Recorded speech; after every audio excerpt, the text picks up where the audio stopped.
When cutting thin sheet metal fast, warping and bending is a very common problem, but today we will show you a real solution. When the sheet is too thin, high-speed cutting can easily cause deformation, especially for large size or batch production. This problem becomes even worse. So how to solve it?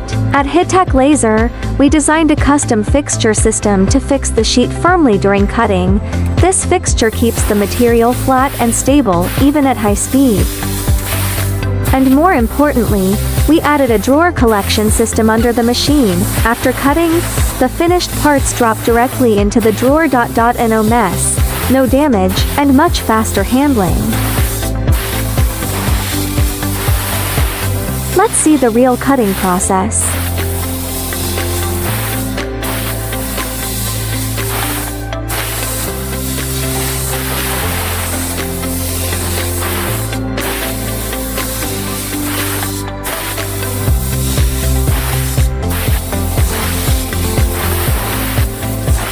If you have similar problems with thin sheet cutting, just tell us your material and thickness. We can suggest the right machine and solution for you.